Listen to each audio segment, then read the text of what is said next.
This could have been a boarding house.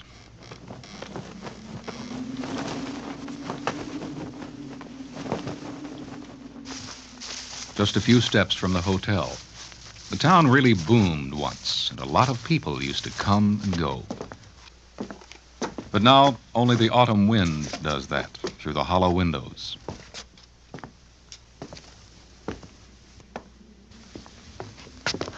And a few occasional visitors from another time. But what you find in Montana's ghost towns is a silent memorial to a once fabulous mining frontier. Of all the hopes that lured men across the Missouri to the Wild West, gold and silver shine the brightest.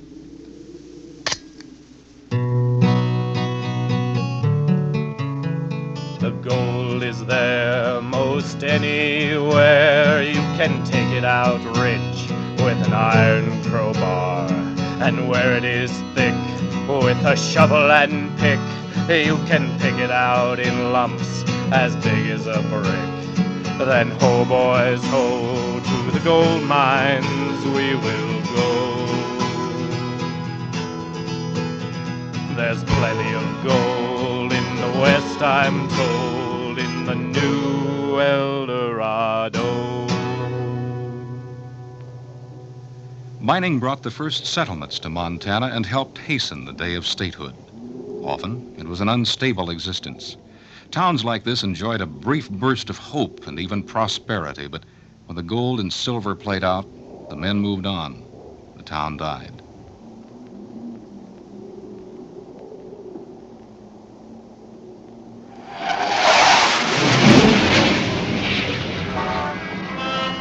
Not all the mining camps became ghost towns. Not gold nor silver, but copper makes Butte, Montana alive and well. Long ago, copper proved every bit as valuable as gold and silver.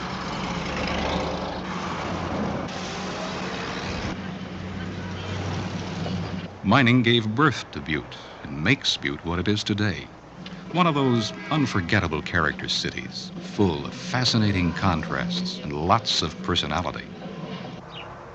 It's modern, friendly, and cosmopolitan, yet never quite out of touch with the past, with its mining heritage and the lifestyles and the hard work that gave Butte a robust past and a healthy perspective on the future. Butte grew up around a hill, like many other towns out west. But long ago, it got a nickname, the richest hill on earth. And over the years, it's had little difficulty living up to that legacy, with mineral resources of near legendary proportions.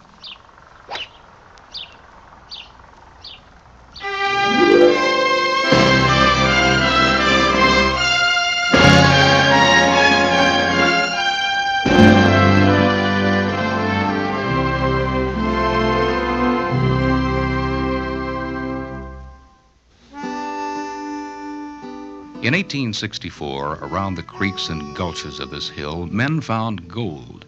But that was placer mining, and when the surface gold began to disappear, so did most of the miners.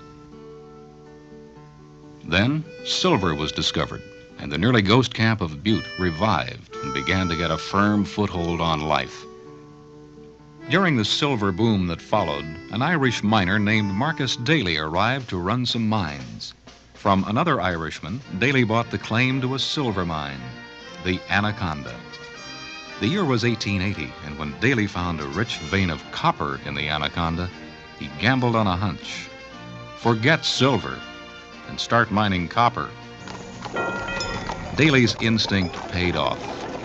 Back east, wires began going up to connect a couple of newfangled inventions, the electric light and the telephone. Overnight, copper ore, once considered a nuisance by the gold and silver miners, became the queen ore of Butte Hill. Daly had a start on his personal fortune, and Butte was on the brink of becoming the greatest copper camp on earth.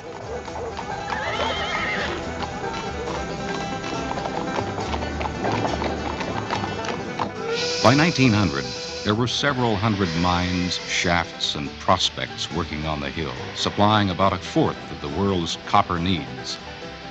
And most of it was high grade. ore to the grassroots, they said. The mines worked day and night shifts, and the primitive open roasting methods of the smelters on the edge of town filled the air with so much smoke and fumes that streetlights often had to be lit during the daytime. But nobody cared much in hell-roaring Butte. This was real prosperity. Miners came in from all over, the Irish, the Cousin Jacks, the Motherlode miners from California. Money was hard-earned and easy spent. More than one fortune was made and lost in the same day. No one worried, though. When the money ran out, well, there was always more of that waiting to be mined out of the richest hill on earth.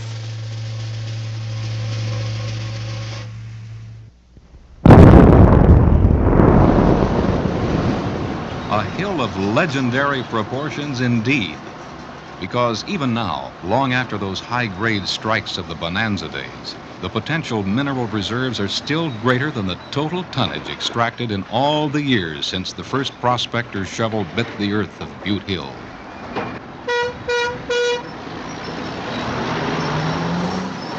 Only now, the miner's shovel takes a 25-ton bite with every scoop.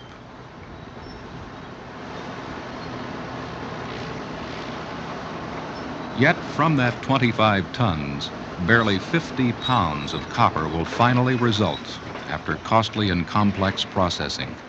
That's how low-grade the copper yields have become.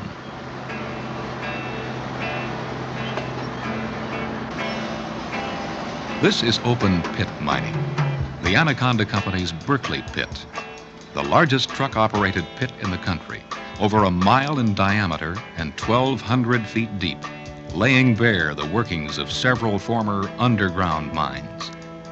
Literally a man-made canyon requiring enormous resources in equipment and manpower, the kind of Herculean effort needed to keep America strong with copper from lower and lower grade ore.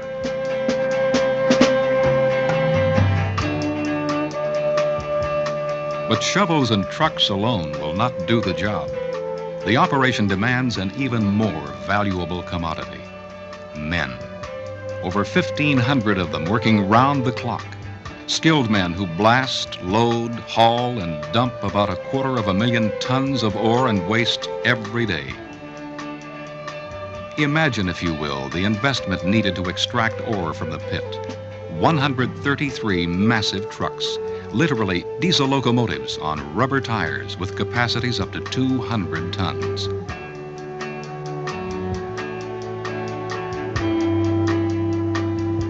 Sticker price on one of these babies is $500,000. Tires alone cost $11,000 each.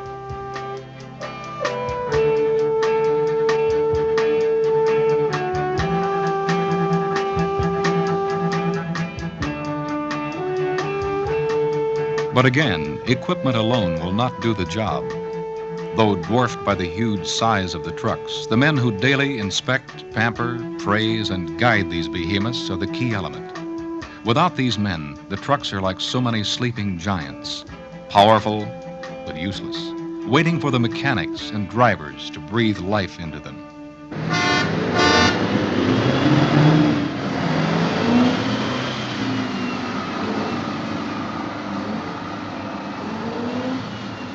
Operations like the Berkeley pit make Anaconda the largest single industrial employer in Montana, with a monthly payroll of many millions, plus an array of valuable benefits for the workers and their families. Anaconda spends scores of millions annually for its Montana payrolls and taxes and the purchase of supplies and services. The costs are high to produce 250 million pounds of Montana copper a year.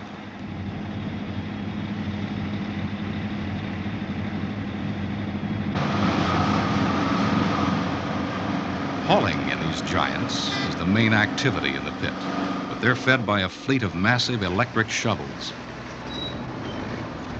and backed up by a variety of earth-moving and grading machinery.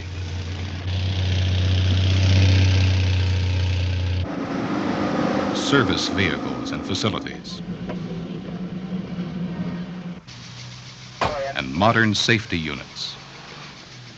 Okay, 325, 323. Go ahead.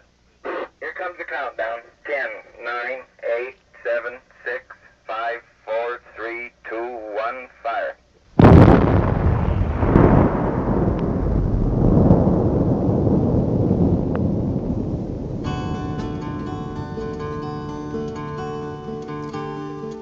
While the Berkeley pit now supplies most of the production, underground mining is still active.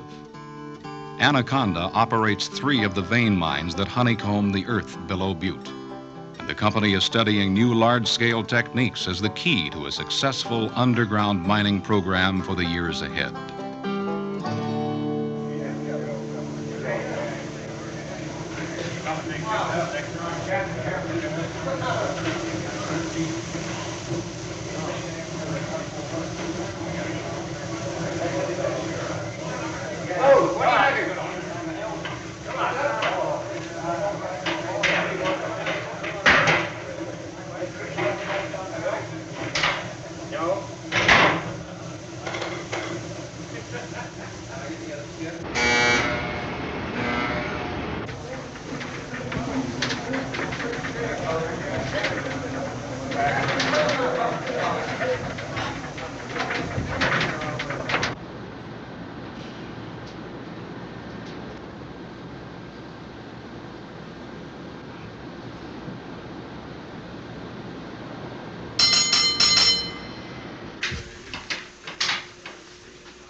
Over 10,000 miles of shafts and tunnels have been excavated by several generations of miners in the search for high-grade ore. The deepest in operation descends over a mile beneath the surface.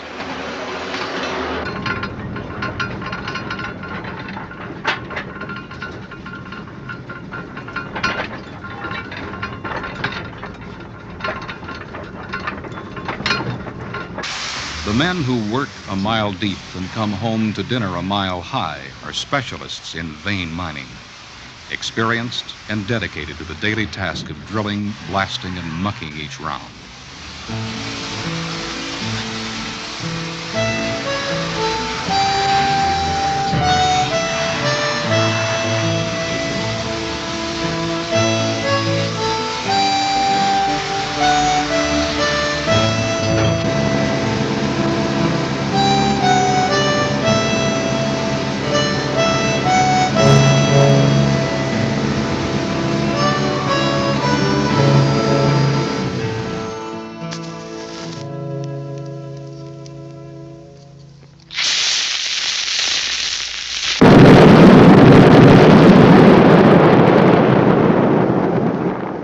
The problems and costs of modern mining would astound the men who first worked the Butte Hill.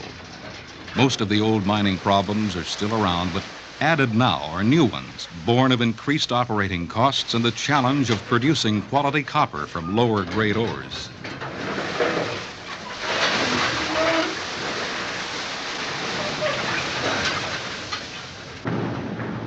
Swift, efficient hoist equipment is needed to safely transport miners to and from their work and to bring to the surface their daily average of 2,000 tons of ore.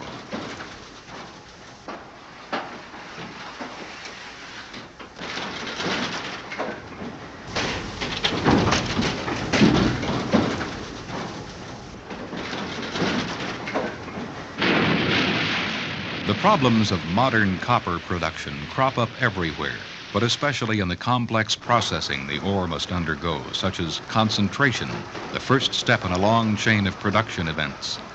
Ore from the pit must be pulverized. This requires powerful, large-capacity crushers. Then, together with the underground ore, the raw materials enter the Clyde E. Weed concentrator, one of the most scientifically advanced units of its type in the world. Here, the ore undergoes a further series of crushing operations, and the rumbling rod and ball mills never stop turning, constantly grinding the ore into fine powder. With the addition of water, the powder becomes slurry or pulp, to which chemical reagents are added, and the mixture is fed into the flotation section. Here, in a room so long it's hard to see the far end, 1,300 flotation cells are whirling, agitating and aerating the slurry to create foam. The copper minerals cling to the bubbles that are carried off as overflow, now assaying about 30% copper.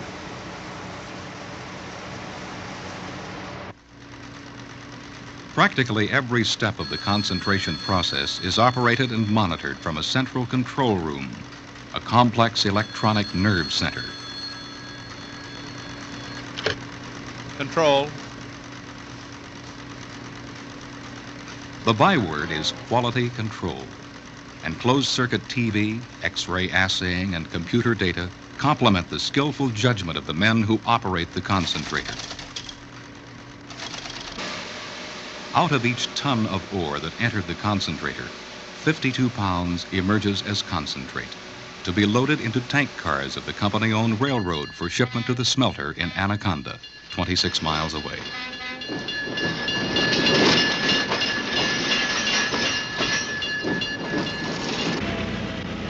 Also riding the smelter-bound train is high-grade copper precipitate, obtained through the process of leaching, a method of recovering the small quantity of copper contained in the truckloads of discard hauled from the pit.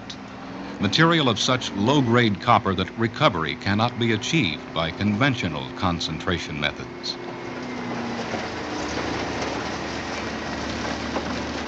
This material is deposited in huge mounds called leach dumps.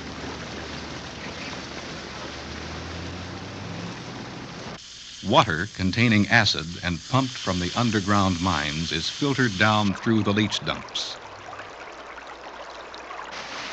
The water emerging below the dumps has picked up copper minerals in solution and is channeled to the precipitation plant, where it flows over mounds of shredded tin cans. The copper decomposes the cans, leaving a high-grade copper precipitate ready for the smelting process.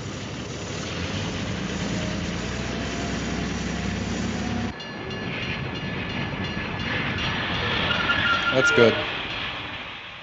The materials shipped from Butte arrive at the smelter for the next major step in the mine-to-consumer chain of events.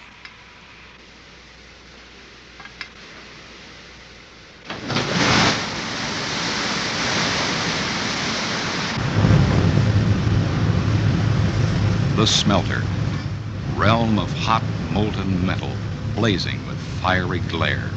Like the dawn of time when great thermal forces first spawned the Earth's mineral wealth.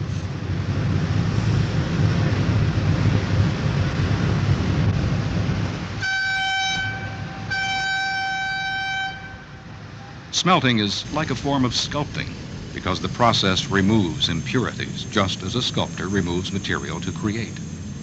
Through a series of copper blows, the sulfur and iron are oxidized and burned off, leaving nearly pure metallic copper. There's a lot of care and skill to this job. Through what appears like chaos, a form of ponderous precision emerges.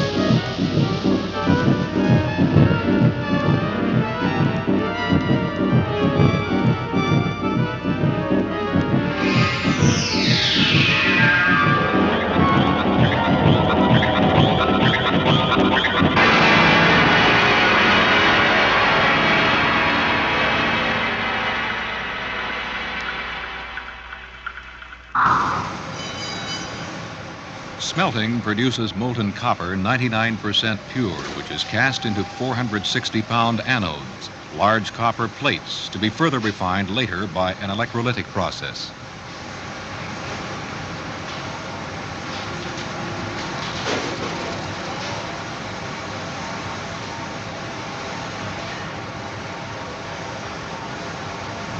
Smelting and casting require control of tremendous forces by skilled men concentrating on one objective: refinement of copper to rigid standards of quality. And Anaconda management is concerned about these men, as they are about all personnel. Not just here, but in every phase of production, safety engineers oversee all operations.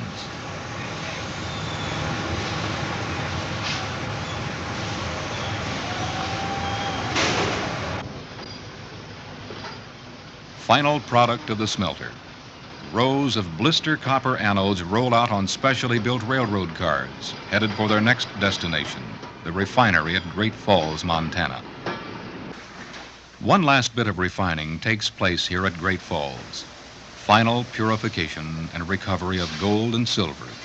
In the electrolytic refinery, the copper anodes from the smelter are suspended in tanks, together with thin starter sheets of pure copper, called cathodes.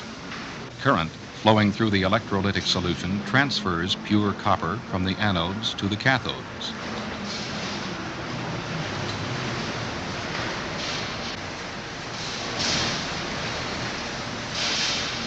When they're removed after about 2 weeks, the 7-pound cathodes are built up to 180-pound sheets of copper, now 99.9+% pure. The impurities left behind are recovered and treated to reclaim the gold, silver, and other elements.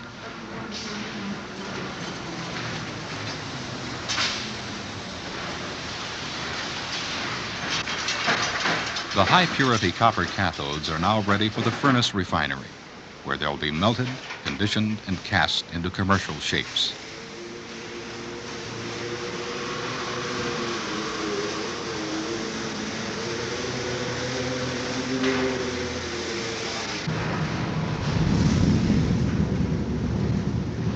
Each giant gas-fired furnace can treat more than 500,000 pounds of copper a day.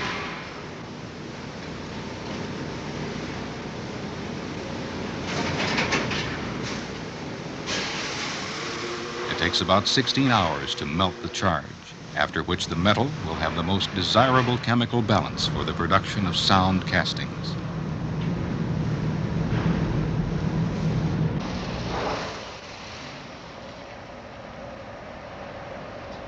A complex maze of costly and skillful production has finally freed this molten copper from its earthly bounds and brought it to the threshold of its usefulness.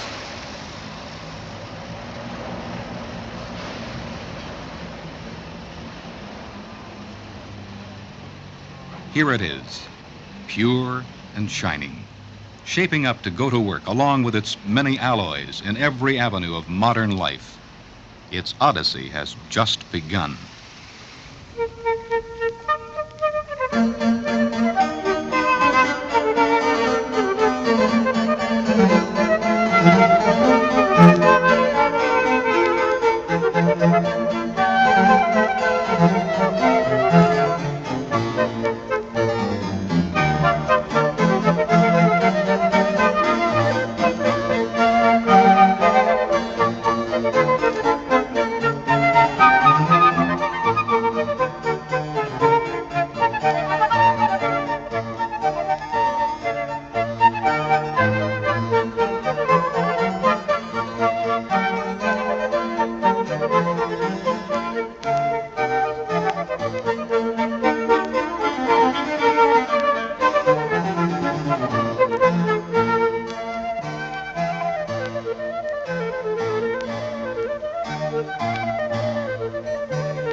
For all its contributions to a better life, no mineral production can function without some effect on the environment. Anaconda is responsive to the problem, pioneering new ways to prove their conviction that progressive industry and quality environment are compatible.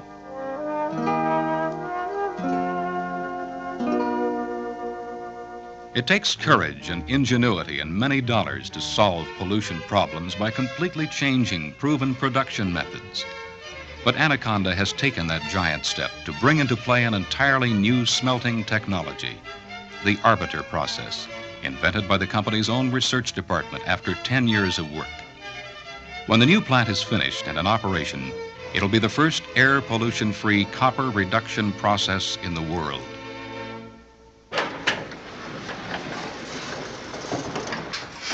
Hi. Anaconda is one of the first industries to form its own special department just to deal with the company's use of land, air, and water resources.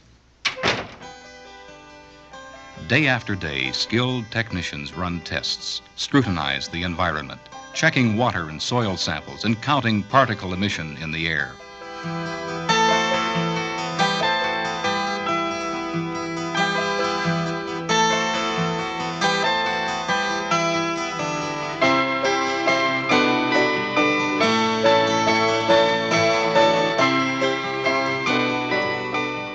In the field, sensitive equipment measures and monitors virtually every operation of the company for its effect on the environment. But it's one thing to observe the effects and something else to act on them. That's the tough part of the job, the follow-up, solving pollution problems so they really work. That takes brain power and money, lots of it. Like more than $30 million at the smelter for environmental improvements, water-cooled converter furnace hoods, and a whole new flue system.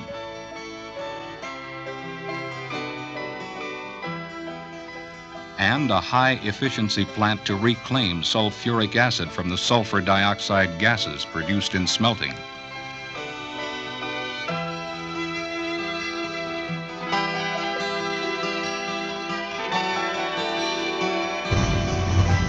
At the lime kiln, an ugly flow of lime dust once poured from the stack. Now a system of scrubbers removes all the pollutants, leaving only pure steam to escape.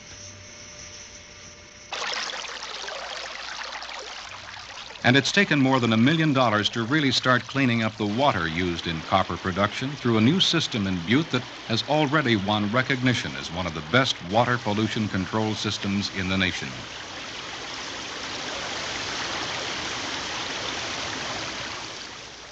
Silver Bow Creek, which carried industrial wastewater for a century, is now clearing up.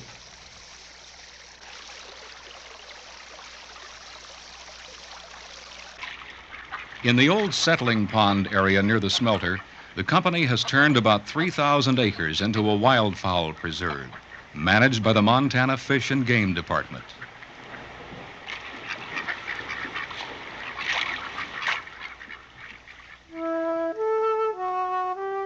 In areas of extensive geological exploration in past years, Anaconda is now repairing the land, restoring access roads to normal contours, planting grasses and trees, and providing erosion controls, all in close cooperation with the U.S. Forest Service.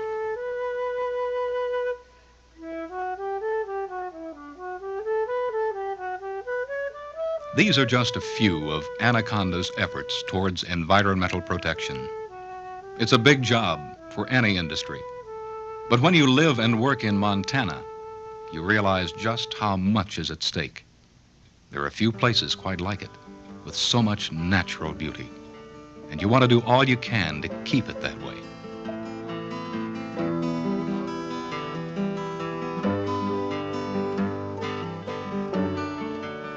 The same kind of majestic wilderness was environment for the first mining pioneers of the West.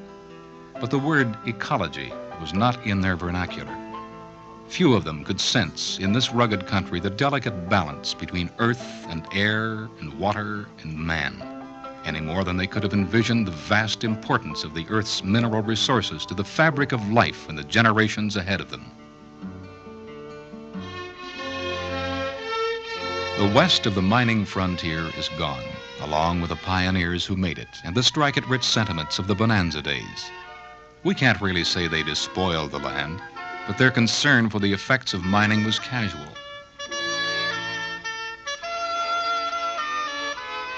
When their mills stopped turning, the motion was picked up with even greater momentum by newer and better mining technology, by minerals industries responsible for providing the ingredients of a better way of life to a world eager for increased growth and progress on the one hand, but more and more alert to the consequences on the other.